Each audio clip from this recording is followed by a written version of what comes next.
Yo guys, how's it going? I hope you're all having an absolutely fantastic day. So, today's a bit of a different video. Today I thought we'd go back in time and take a look at our Hardcore Series 2 world, and I will give you guys a little bit of a tour of it, what it was like, and how I felt about the world. The reason I chose to do this video was because I didn't actually make any highlights for Series 2, and I do therefore feel bad for not doing that. I also did do the same in Series 3, and I do want to apologise for not highlighting them.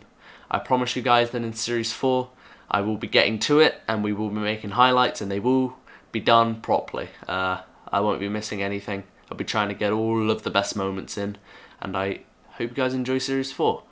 But today is all about Series 2 and what it was like, and I thought it was a good idea to put this on YouTube, so then at least Series 2 has some sort of dignity to be remembered by, and that it can be on YouTube. So yeah, we're going to jump straight into it. We're literally just going to be touring you around the entire world and what it was like. So, I got the backup here. I freshly installed it. As you can see, the version was 1.14.4. That was the version we were playing before we died. And I'm in 1.15.2, so I'm going to have to just go ahead and just yeet it. So let's hope it's okay. Alright. Oh god. Okay. We literally just spawned where we died. Oh, I forgot about this. Actually, with Series 1 and Series 2, I never actually backed it up as soon as I died. I always backed it up once I respawned, which I kind of regret. In Series 3, I actually did quit to title and then back it up, which I didn't do for Series 1 and 2, but that's fine. I know now that I have to actually quit the game and back it up before I respawn, because that's a better idea, so then it's completely fresh. But either way, we spawned right where we died. Oh my god. Obviously there's absolutely no mobs. Is this the hole here? I think this is the hole where I'd actually died. I don't know how my loot got there. Wow, okay. Well, there's all my stuff. You can see all my totems and my armor and my zombie heads that I'd got. Alright. Well, there's not much to show you here. This was kind of just where I killed a load of mobs at night. But I guess we can go ahead and take a flight to the real base. This is where it all happens. Okay, I guess we'll start from the very beginning. So on the first day, I actually spawned right about here, I believe, somewhere around here. It's kind of a weird spawn chunks. It was like not 0, like it normally is. It's kind of like 200 minus 200, which was strange. Normally you'd expect to be around the 0 mark, but here we weren't. So this was actually spawn chunks. This used to be, before I flattened it all out and made it look really nice, it actually used to be a forest. We just used to be covered in trees. As you can see, you know, I actually flattened this all out with my tools. So yeah, that was pretty crazy. On the first day of this world, we actually created this island here. Now, this is not randomly generated like you would think it is. We actually built this by hand. As you can see, my terraforming is completely terrible. In Series 2, I had no logic of terraforming, and it was only a few months ago. So I cannot believe how well I've got on with terraforming. You know, my structure and the way I build things has gotten a lot better since. So I don't know why it was so bad here. But as you can see, the island is actually in the shape of Italy, somewhat. It's kind of a little bit bad up here, but you can get this sort of gist down here, and why I called it Italy Island. If we go ahead and in, it's pretty small inside. Not really much you could do in here, so I kind of just, you know, put my villagers in here, and yeah. So some of them have got really random names. We got Kid, Hurry, You Will Die. This one's got no name, and Great Zomble the First. And what's this guy called? Don't Let the Sun Burn You. Yeah, I got some random names for my villagers. But either way, yeah, it's a pretty small house, so we ended up storing all of our possessions right here. Yeah, as you can see, it was getting a bit out of hand how much possessions we actually had. So yeah, here is my first set of armor, and obviously my sword. That's become a tradition throughout all of the worlds. We always keep our first sword and set of armor. So that's pretty cool. This was a bin. I don't know why we put it in there, but yeah.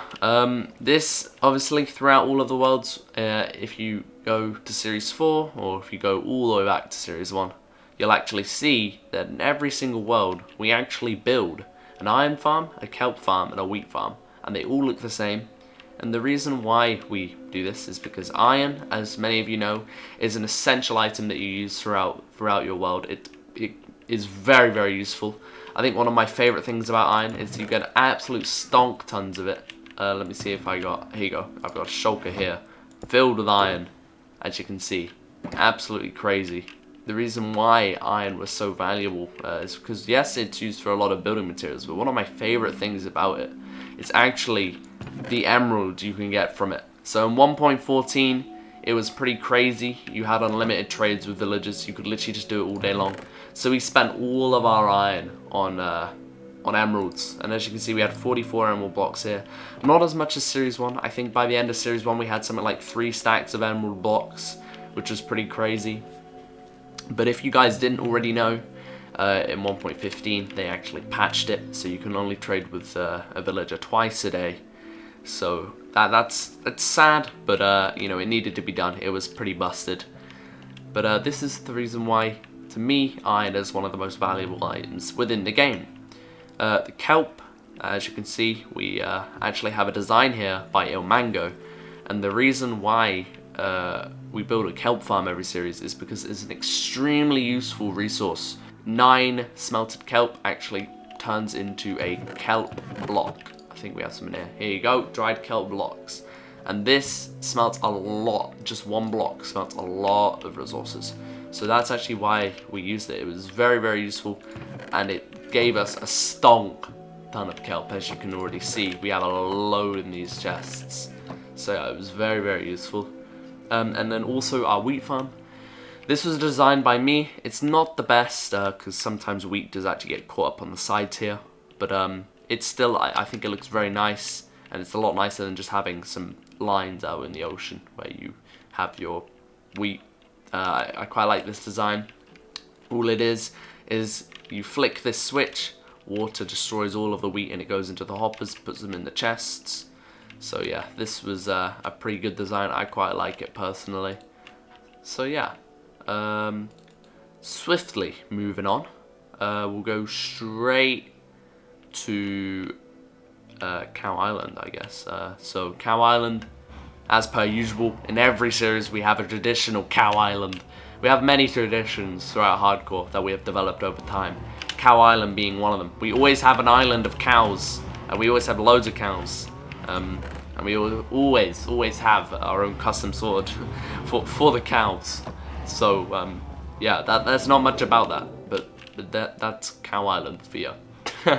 Throughout all of my series, I did come across some rare mobs, but in Series 2, I think we found the most rare mob I have ever come across in Minecraft Hardcore, and that was actually this full diamond skeleton. We actually called him Skelly God. And I cannot believe we got this guy. He's extremely rare. I think it's something like a 0.002% chance of spawning. I can't actually remember the odds, but they're extremely rare to get a full diamond skeleton to spawn. He actually spawned right in front of us. I think it was over here. Yeah, so it was about there where the skeleton spawned, around here somewhere. We actually had to lure it all the way through here and right over to there. So that was extremely difficult. It was also turning day as we were doing it, so it was extremely scary. I also didn't have a name tag, so I had to get emeralds, buy one from this villager, or this one over here, I'm pretty sure, without the skeleton despawning. So we actually had to have it chase me in here so it wouldn't despawn. Because every tick, if you didn't know, with hostile mobs, every tick has a chance of that mob despawning, and the only way to stop them from despawning is by name tagging them or having them hold something that's custom. So just basically making them a custom mob stops them from despawning. And obviously this skeleton can't pick up anything, and he can't wear anything because he already had stuff on. So we had to be so quick to get this skeleton name tagged. But we did get it, and that's pretty awesome. So this is probably one of the rarest things I've ever come across in Minecraft. So that was pretty awesome. Obviously, there is not much in this world. This world hasn't been worked at for ages and ages. This world only lasted 4 months, and within that 4 months, we didn't really make a great amount of progress. But still, in terms of looks, I put a lot of work into this world, as you can already see. It looks amazing. So yeah, we did have a guardian farm. It was a very useful guardian farm. It's not really worth showing. It's basically, if you want to build it yourself, it's extremely useful, and you got a stonk ton of resources from it. Let me give you a little bit of a taster of how much resources you actually got from it. So, obviously I don't really have much in here, but as you can see, I use all of these ocean monument blocks for building. So yeah, you got an absolute stonk ton of resources from it. So it was absolutely crazy. And if you are interested in building one, it is super simple. It's called a 1 hour guardian farm. If you search that on YouTube, you'll probably find it. Same with the iron farm. If you want to build the iron farm or the kelp farm, this is by Elmango, and this is by DocM77. All of these designs are super simple. Doesn't require any redstone. Obviously this does, but it's super easy. Elmango also gives you a little bit of a tutorial on how to do it, but it literally takes you 5 seconds. It's not a difficult thing to build at all. So yeah, I recommend trying these things out if you want to. So the reason we actually built a Guardian Farm in Series 2, and we probably will build one in Series 4, was because we actually were doing a mini project to start off. So I could have gone ahead and just started our project like normal, but we actually decided that it would be nice to start with a mini project. And the reason we decided on a mini project was because, as you guys have already seen, I store all of my items out here, and I can't actually store them in the house because it's so small. So our mini project was actually to make a basement in our house, and we called this the bunker. If you go down here, you'll see it's a normal wine cellar, and if I then flick this item frame twice, you'll see that it opens up into a huge bunker. And you gotta walk down the spiral staircase that we created. So if I run down here now, it's a really long staircase, as you guys could already tell. So we actually dug this out with our hand, which is pretty crazy. So if you come out into here, you'll see this huge open area.